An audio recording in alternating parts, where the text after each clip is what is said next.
Bueno, buen día chicos y chicas. Este sería el tercer PowerPoint que vamos a desarrollar sobre el tema de prehistoria en Patagonia. Recuerden que el primero era prehistoria de Patagonia, evidencia arqueológica. El segundo, prehistoria de Patagonia, evidencia etnohistórica. Y este es la historia, digamos, el proceso etnohistórico en la provincia de Neuquén. Lo que estamos haciendo acá es focalizando en la provincia de Neuquén como parte de la Patagonia. Vamos a recordar conceptos importantes que tienen que ver con la disciplina de la etnohistoria. Es una disciplina que basa su investigación en documentos escritos, en registros escritos, hechos por cronistas de la época, es decir, que han vivido esos acontecimientos, han presenciado esos acontecimientos y han desarrollado un registro escrito. Con toda la subjetividad que eso tiene, ¿no? Eso ya hicimos mención en el Power anterior. Las fuentes posibles pueden ser de militares que tuvieron contacto con los pueblos originarios, sacerdotes, ¿sí?, religiosos que han tenido contacto y han llevado un registro de la convivencia de ellos, los intentos de evangelización que han tenido y demás. Otra fuente pueden ser comerciantes, mercachifles, que ingresaban a los territorios para poder realizar intercambios. Otra fuente pueden ser naturalistas, expedicionarios, que también ingresaban a estos territorios, convivían con ellos, a veces de forma pacífica, a veces padecían un sometimiento. Vamos a encontrar algunas fuentes interesantes al respecto. Y bueno, en base a estas fuentes es que se construye todo este proceso etnohistórico. Lo que estamos viendo acá es un plano, ¿sí? Es un mapa hecho justamente por uno de los jesuitas, Bernardo de Havestad, ¿sí? Fíjense la fecha, 1752, en la cual lo que podemos identificar es que estos individuos, a medida que se iban desplazando, no eran cartógrafos. Entonces, a medida que iban pudiendo identificar algunos fenómenos, algunos accidentes geográficos, ellos iban haciendo un registro de nombres que le daban los pueblos originarios de esas regiones y los pueblos que estaban ahí ubicados. Bien, en la imagen siguiente lo que estamos viendo ya para la fecha del siglo XVII, es decir, en 1600, a partir de la evidencia etnohistórica podemos definir grupos que estaban ubicados, o sea, grupos étnicos que estaban ubicados ahí. Pertenecen a la comunidad mapuche, es decir, los huiliches. Huili significa sur, che, gente, la gente del sur, y pehuenches es la zona de la gente del Pehuen, del Piñón, ¿sí?, de la Araucaria, que tiene que ver obviamente con el área natural en donde se encuentra este árbol. Estas construcciones etnohistóricas también tienen cierta subjetividad. Desde la antropología es difícil poder definirlos porque cada cronista, inclusive los nombres que van definiendo, no coinciden o a veces es poco claro y usan el mismo término para grupos que debería definirse con otro nombre. Así que lo que hemos mencionado, las fuentes de información de las crónicas obviamente aportan ciertos datos y también generan en algunos casos cierta confusión. Bien, estas distintas parcialidades tenemos que tener presente que para esta época, desde 1492, recuerden que es el contacto entre los dos mundos, el Nuevo Mundo y el Viejo Mundo, y a partir de ahí empieza a haber una serie de cambios muy significativos en el territorio americano en general. Ya entraremos en detalle en otras regiones que ocurre, pero en el territorio de Patagonia estos primeros contactos tenemos que tenerlos presentes a partir del 1500, ¿sí?, en el siglo XVI.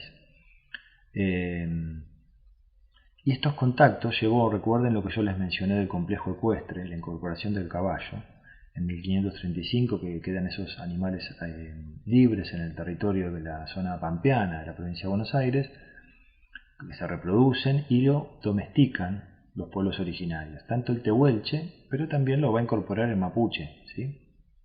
Esta incorporación va a generar una serie de cambios muy importantes en estos grupos respecto a los territorios que manejaban, respecto a la economía, a los principales recursos de subsistencia también. Entonces, Entre los cambios que vamos a ver que modifican en parte su economía, empiezan a trasladarse en el territorio para aprovechar estas cabezas de ganado y a poder hacer intercambios. Piensen que para la colonia el ganado que había quedado libre ahí, que tenía una reproducción muy alta, era sumamente importante. Es decir, ellos también, la colonia necesitaba ese ganado. Entonces lo que hacían los pueblos originarios era arriarlo, ir trasladándolo a distintas zonas para desarrollar el intercambio. No solo van a intercambiar el ganado, ahora vamos a analizar un poco más en detalle eso, pero tengan presente que el área que estaba, donde estaba el ganado, era la zona de provincia de Buenos Aires y parte de la Pampa húmeda, ¿sí? Donde hay buenas pasturas. De ahí, esos animales eran llevados vivos, obviamente, los iban arreando, hasta la región cordillerana. Pueden observar en este mapa que la zona donde era la zona de destino era la zona de la actual provincia de Neuquén. ¿Por qué la provincia de Neuquén y no otras regiones? Porque los pasos cordilleranos que tiene la provincia de Neuquén son relativamente bajos y fáciles para poder trasladar ganado en pie, ¿sí? Ganado vivo. La zona de Mendoza, por ejemplo, que está hacia el norte, tiene elevaciones mucho más pronunciadas, más importantes, y si seguimos hacia el sur, las distancias se van a alargar. Y piensen que los puntos de la colonia más australes están más o menos a la altura de la provincia de Neuquén. Entonces, alejarse más tampoco tenía sentido. Era la provincia indicada. Y se calcula que hay más de 50 pasos cordilleranos en los cuales se pueden hacer este intercambio de bienes, pensando en el ganado, ¿no? Bien, esas líneas que estamos viendo ahí se van a llamar rastrilladas. Rastrilladas. ¿Por qué? Porque son, a medida que va avanzando el ganado, piensen que nos llevaban pocos animales, estamos hablando de 500, 1000, más de 1000 animales en algunos arreos de animales, entonces va a quedar todo el terreno marcado por la huella de estos animales a medida que van pasando.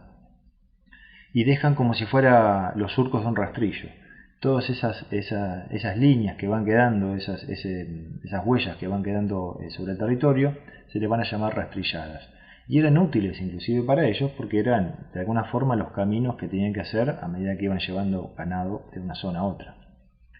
¿En qué momento del año se realizaba este arreo de animales? Eso estaba bien definido, porque lo que hacían ellos era aprovechar justamente las pasturas nuevas que se desarrollaban en la zona cordillerana, primavera-verano, para llevar a los animales en esa época, ¿sí? No se hacían intercambios en invierno, por ejemplo, dado justamente las características climáticas de la región cordillerana. Entonces, estas rastrilladas, que llevaban varias semanas, meses inclusive, tenían que estar muy bien definidas. Una característica que tenían los pueblos originarios es un claro conocimiento del territorio, ¿sí? De cada uno de los lugares en donde tenían que pasar. Piensen en la logística que implica arrear, por ejemplo, 1000 cabezas de ganado. Hay que poder llevarlos por zonas donde no haya barrancos, donde no haya zonas peligrosas para los animales, que no haya ningún tipo de accidente natural que impida el paso. Cuando cruzan ríos, que de hecho tienen que cruzar varios ríos, tienen que pasarlos, poder vadearlos por los lugares donde la profundidad permite llevar el ganado vivo, ¿sí? No había puentes en esa época, por lo tanto los lugares de vado estaban bien definidos. Otra característica es en dónde había aguadas, en dónde podían llevar el ganado en estas jornadas muy extensas de arreo, para que puedan descansar y tengan agua en cada jornada, al mismo tiempo donde había pasturas para poder ir alimentando el ganado a medida que avanzaban.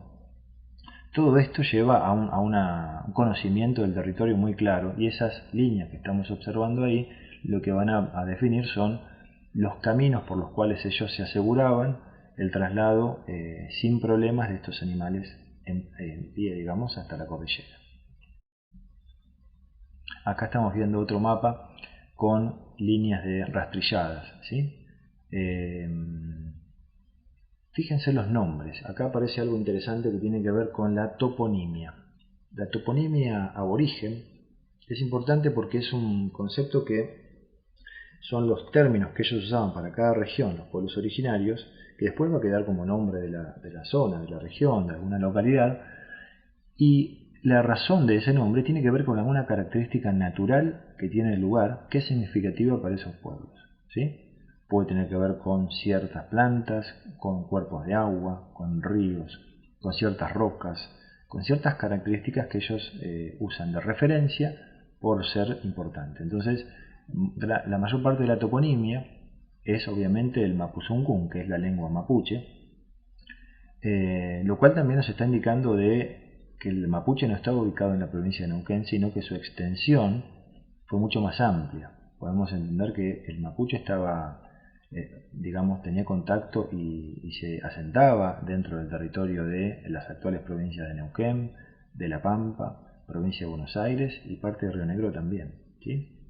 Y el tehuelche también. Estos territorios estas provincias que yo mencioné también eran territorios donde coexistían con el otro pueblo, que es el pueblo tehuelche. Hay un concepto que es importante que les quede claro, que hay que desterrarlo, que es el concepto del proceso de araucanización. Lo habrán escuchado en algunos casos, y si no, para los que es nuevo, es un término, es un concepto que indica un proceso de migración reciente, pensando más bien en el siglo XIX, 1800, 1830, primera etapa del siglo XIX, una migración masiva del pueblo mapuche desde Chile hacia Argentina.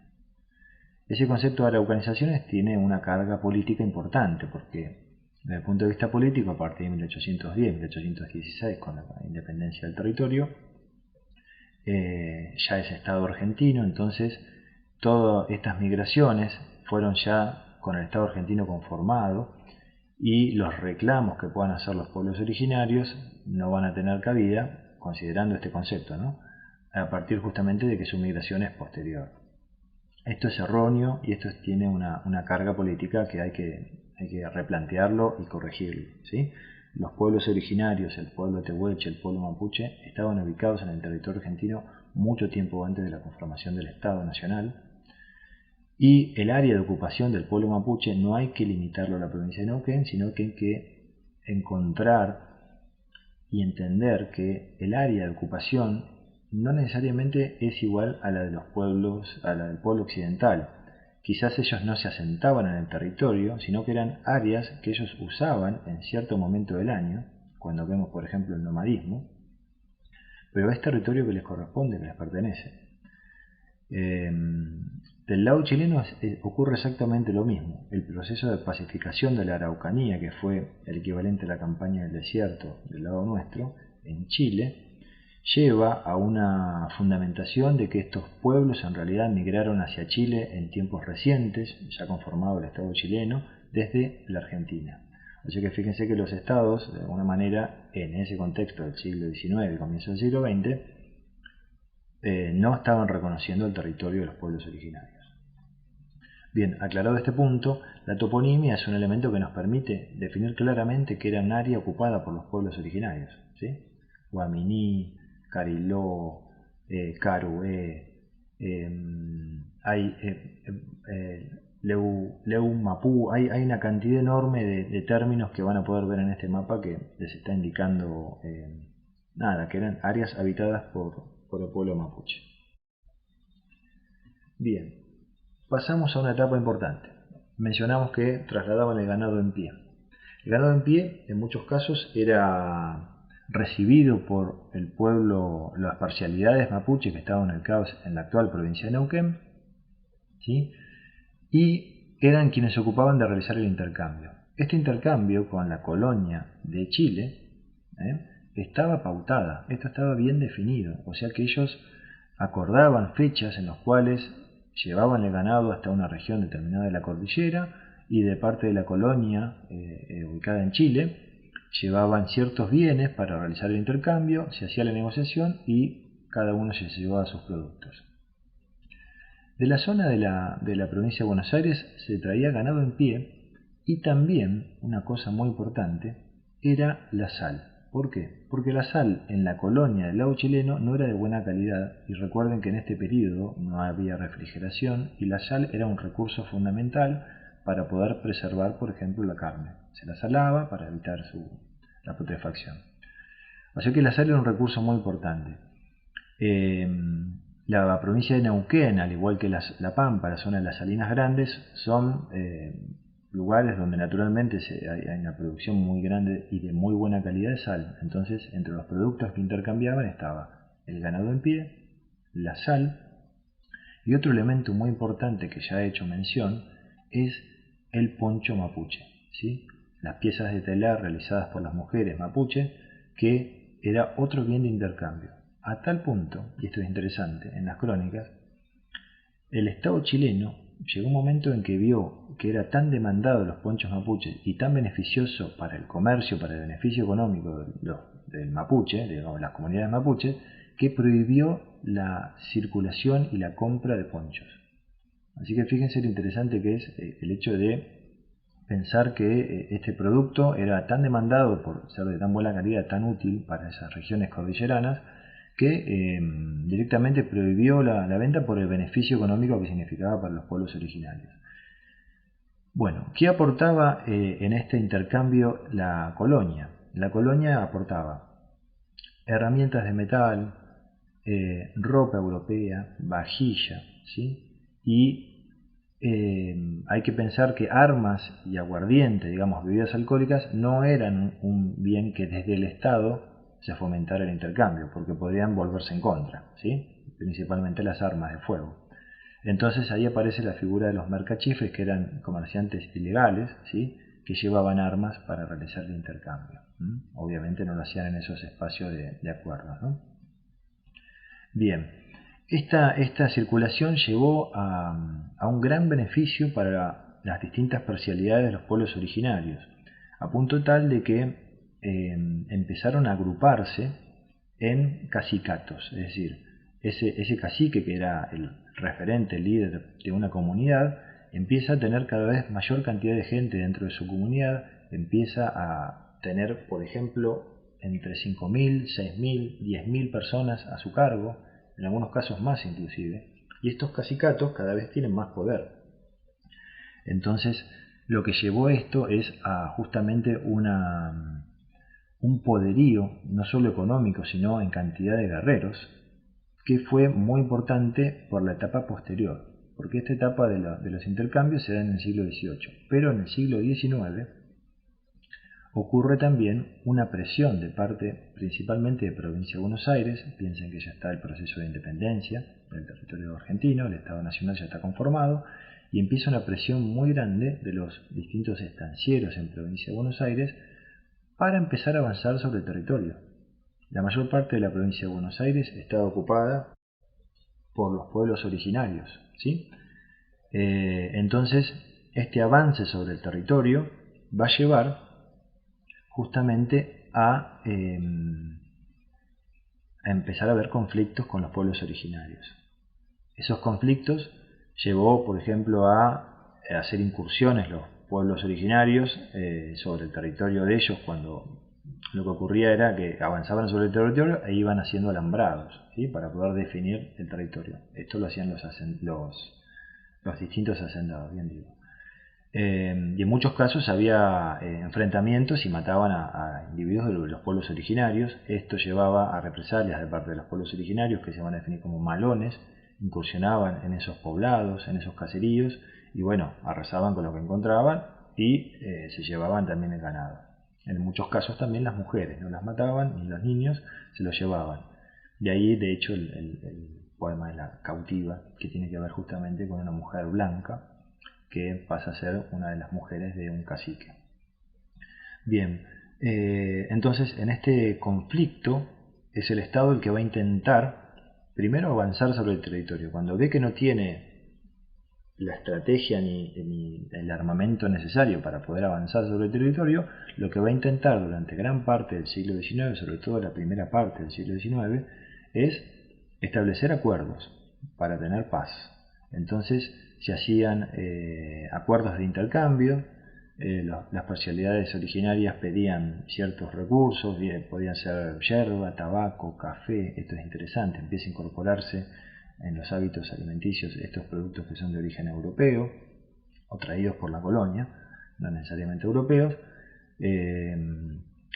Inclusive hacen mención en alguna crónica pastillas que quitan el dolor, podemos pensar en algún tipo de analgésico que traían la colonia, lo empiezan a incorporar también los pueblos originarios. Esto es interesante porque tiene una concepción completamente distinta a lo que sería la salud a partir de la cosmovisión de los pueblos originarios, ¿no? Bien. Y fue Rosas quien estableció los primeros acuerdos en 1830,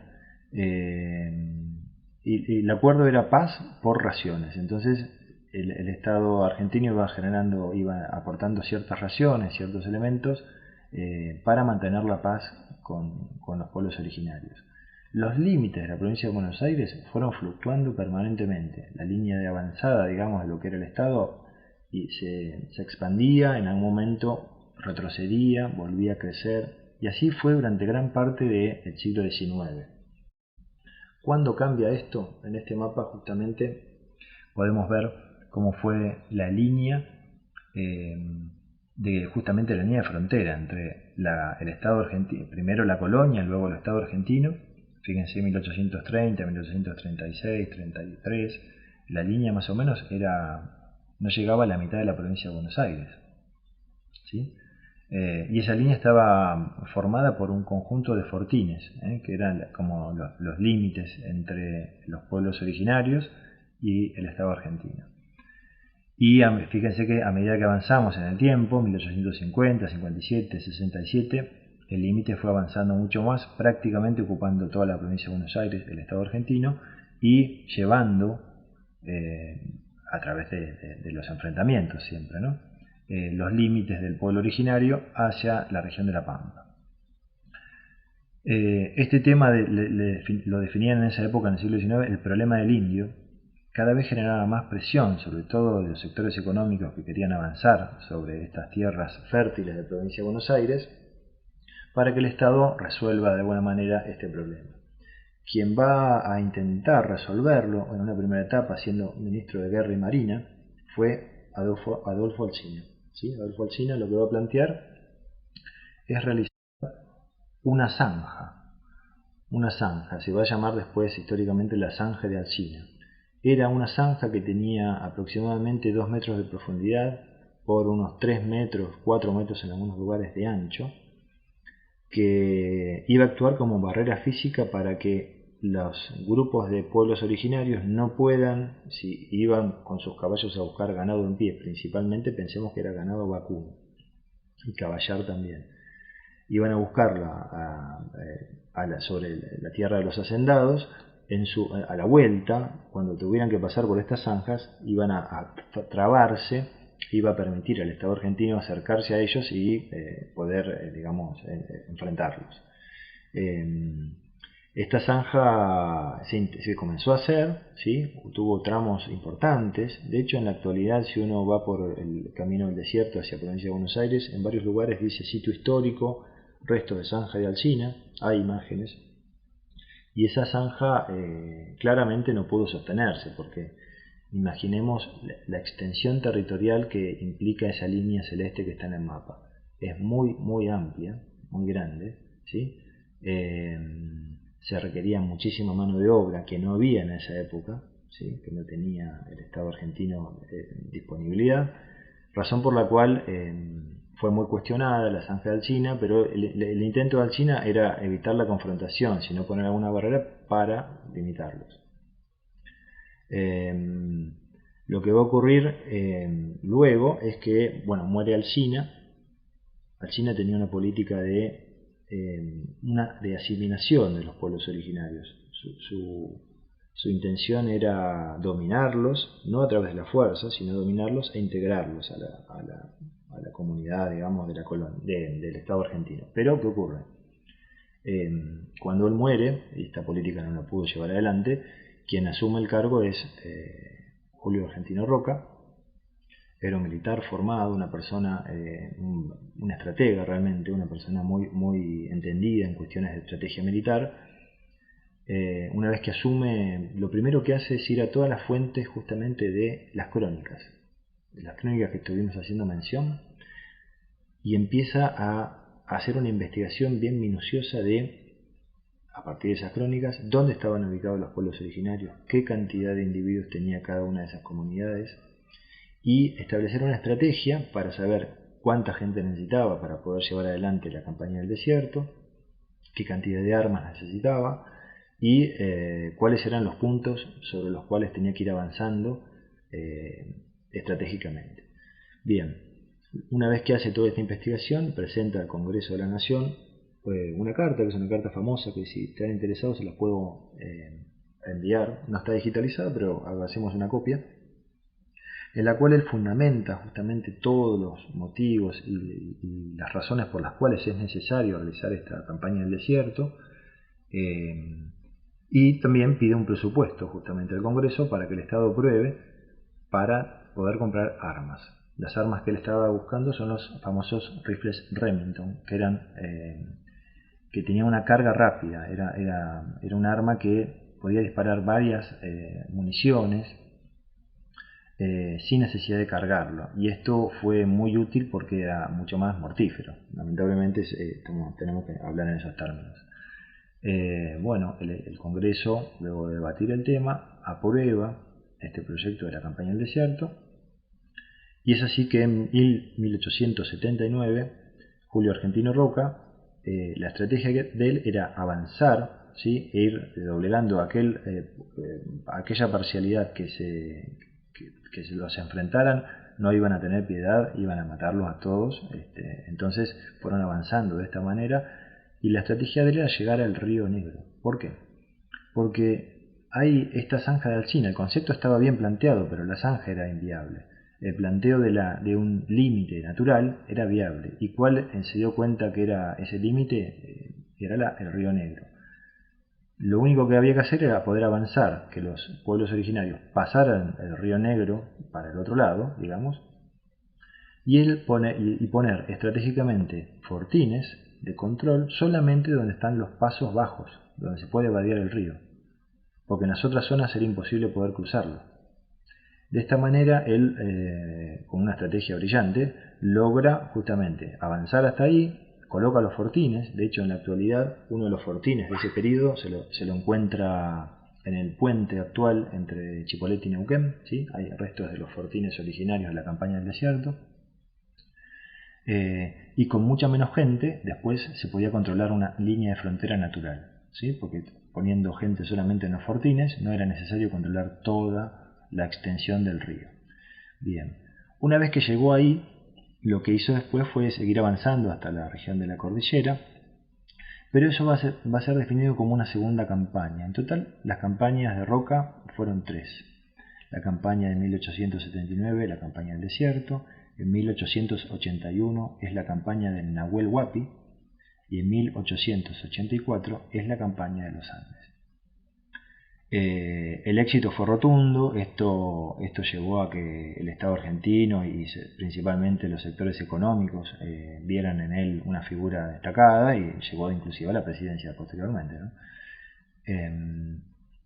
Cuando avanza sobre la región cordillerana, este avance pasó ya del Río Negro, sigue avanzando, los va acorralando sobre la cordillera. Por eso la campaña de Nahuel Huapi fue una de las primeras áreas difíciles de definir, y fíjense que llevó varios años más. Estamos hablando de 5 años en total entre la primera campaña y la última. ¿Por qué? Porque los pueblos originarios se refugiaron en la cordillera, área que conocían muy bien, y que el ejército no tenía tanto dominio, tanto manejo. Entonces era muy difícil para el ejército doblegarlos. Así todo, después de esos 5 años lograron someterlos a todos. ¿Qué ocurrió acá? Una vez que fueron dominados estos distintas parcialidades de los pueblos originarios, acá por ejemplo lo que estamos viendo es Millamán con la familia, que se entrega con toda su familia, ¿sí? En la zona cordillerana, en este caso en la zona de Ñorquín, es más al norte de San Martín. En esta imagen, estas son fotografías de la época originales.